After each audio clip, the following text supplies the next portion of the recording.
Day 3. Mas maga akong umuwi ngayon. Siguro nandito na ako sa pinag-i-stayan ko ng mga 2 or 3 o'clock, ganun. Umalis ako mga 9. Ngayong araw, dahil alam mo sobrang sama talaga ng pakiramdam ko. Sakit ng katawan ko talaga dahil kahapon. Pero medyo madami din akong na-cover ngayong araw. Parang tanga lang. So today, tinapos ko yung museum tour. Pumasok ako sa Museum of Art. Ang ganda, alam mo. Meron silang 5 floors. Tapos, ang dami nilang collection. In fairness naman, very rich yung culture. At meron isang painter, parang national artist yata siya ng China. Naiyak ako. Talaga no shit, naiyak ako doon sa painting niya. Not painting but rather paintings. Merong isa na yung parang recorded video nung pumunta siya dito sa Hong Kong. Tapos hindi siya sabi daw, hindi daw siya pumapayag na binivideohan yung ano niya, paintings niya kasi nga parang baka daw hindi daw maintindihan mo ano. So parang ang dami niyang ano, parang iba yung nakikita niya sa nakikita ng normal na tao, ganun. Sobrang artistic niya. Naiyak ako, grabe. Hindi ko ina-expect na ganun yung magiging ano effect sa akin. Wait, ano nga ulit yung pangalan niya? May isa lang na painting niya yung pinicturean ko kasi sobrang absorb ako sa pagtingin ng mga paintings. Wu Guanzong. Hindi ko alam kung tama yung pagkakasabi ko. Pasensya na po kung... Pero sobrang na-appreciate ko yung mga paintings niya. Ang ganda. Yung parang... Alam mo yun? Yung parang nakikita niya ng... Basta may emotional... Ano siya sa akin. Parang... Hindi ko alam. Basta naiyak ako. Lalo na nung yung inaano yung... paintings niya, katulad nung sa Victoria Harbor. Yun yung pinanood ko na mga 4 minutes yata yun na nire-record na nagdo-drawing siya. Maedad na siya doon sa painting, nung sa video na yun habang pinipaint niya yung Victoria Harbor. Pero kitang-kita mo yung focus, yung alam mo yun, yung parang iba yung nakikita niya sa nakikita mo. Yung ganun yung dating niya sa akin. Tapos ang daming tag nito, calligraphy. Alam mo, pagpasok ko dun sa sa exhibit ng calligraphy, amoy na amoy mo talaga yung tinta. Grabe. Sabi ko, super tahimik ko kasi nga ang dami ding pupunta na tag niyan, nag-visit din. Kasi free admission lang siya eh. So, ano mo yun, talagang mai-enjoy mo. Magkakadikit lang yun. Hong Kong Museum of Art Cultural Center. Yan, kadikit niya lang. Tapos yung Legoland. Gusto ko sana pumasok ng Legoland kasi may bayad yata. Pati Hong Kong Space Museum din pala, katabi lang din. Which is pinuntahan ko na. Ano pa ba? Sa Cultural Center, may exhibit din sa loob. Akala ko lang siya, yung parang theater lang, ganun. Meron talaga siyang exhibit pala talaga sa loob. Nakita ko. Hindi ko lang na-picturean yung kasi nga, madami kasing dumadaan or nawala lang yata sa isip ko. Hindi ko alam. After nun, so after ko mag-ikot-ikot sa museum, nilakad ko yun. Inikot. Hindi ko alam kung anong tawag dun sa na yun. Street na yun. Pero puro mga shala na mga stores. May ano nga yun na store? Fendi. Merong Chanel. Alam mo yun? Tayo ay sinampal ng kahirapan. Syempre dumaan lang ako, 'di ba? Hindi ko talaga pinasok. Louis Vuitton, ganun. Hindi ko naman talaga pinasok. Nakiusyoso lang ako, ganun. Nakitingin lang. May mga sinampal tayo ng kahirapan. Silip-silip lang, syempre. At pumasok din pala ako ng Lungfung Mall. Nagtingin-tingin ako ng pwedeng mabili. Ang mahal. Una sa lahat, ang mahal.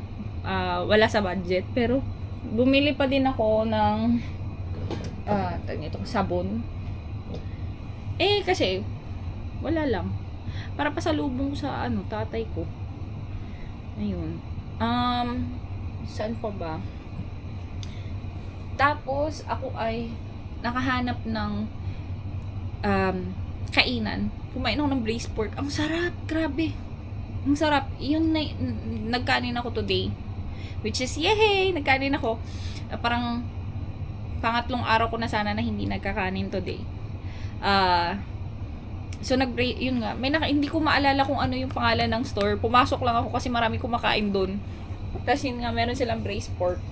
Ang sarap, Hindi ko makalimutan yung lasa. Ang sarap. Tinuro ko lang, hindi ko alam na braised pork yun.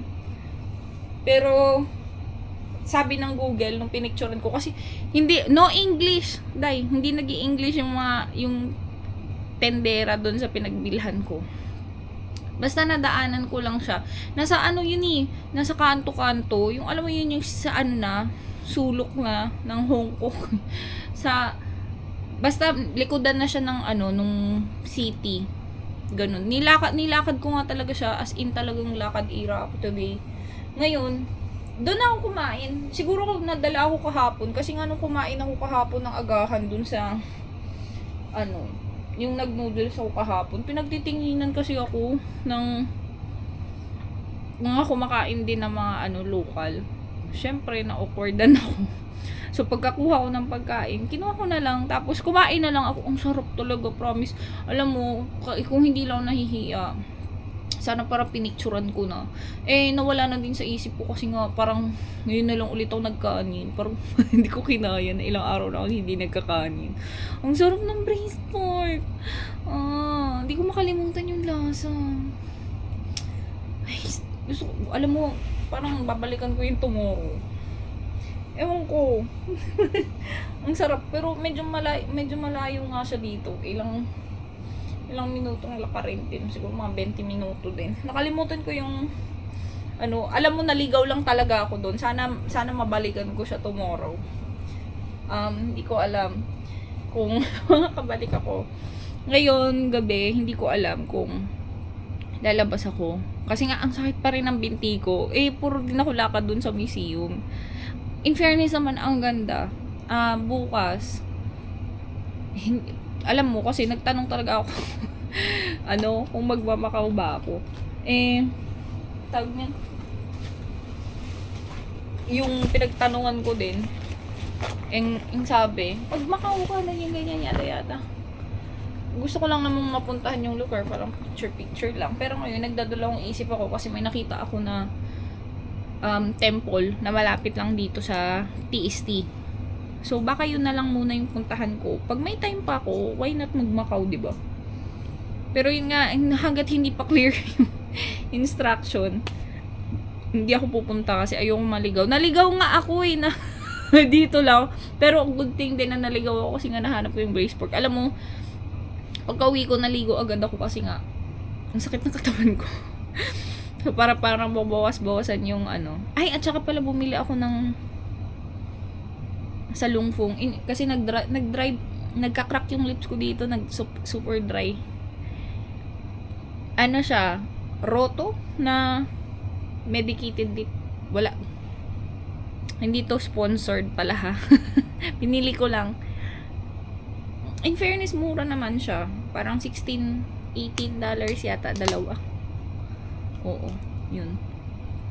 Tapos, alin pa ba? Kumain ulit ako ng tinapay pala. Bumili din pala ako ng tinapay na naubos ko na. Actually, almost mauubos ko na. Pangalawa ko na to na buttered bread. Ang sarap kasi. So, yun na lang yung natitira. Kinain ko kasi kanina pagdating ko. Syempre, anong oras na yung lunch kanina, 'di ba? Ano pa ba? Wala masyadong ganap ngayon, kundi puro museum tour lang. Konti lang din yung nakuha kong pictures, unlike kahapon. Mas nag-ikot ako ngayon. Akala ko kasi makakabili ako ng, alam mo na, iuuwi, ganun. So, na-realize ko, ang mahal.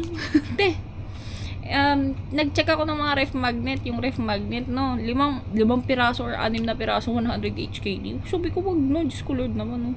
Mahal, Diyos ko. Mahal talaga, promise. So, hindi ko na binili. Naghahanap talaga ako. Bukas, baka makadayo. Ayun. After nga nun, kasi yung bala ko nga pumunta ulit ng temple na malapit. Actually, parang nasabi ko na to yung Taoist temple ba yun? Yun. Tsaka yung ano ba yun, may isa pa akong nahanap eh. Yung Nankeme ba yun? Yung Taoist temple pala, Siksik-Yuen Wong Taisin Temple.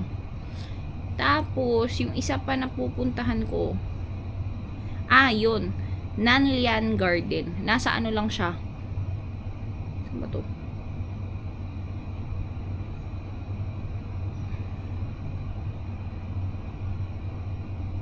May pavilion siya doon. So, pupunta ako doon tomorrow. Alam mo na. Ayun. At saka yun nga. Alam ko sa may kulon lang to. Basta pwede lang siyang lakarin. Na-google ko na. Hindi ko lang pinuntahan kanina kasi nga, ako nag-iikot-ikot ng mabibilhan. Tapos natawa ako kasi may nakita pala akong massage parlor.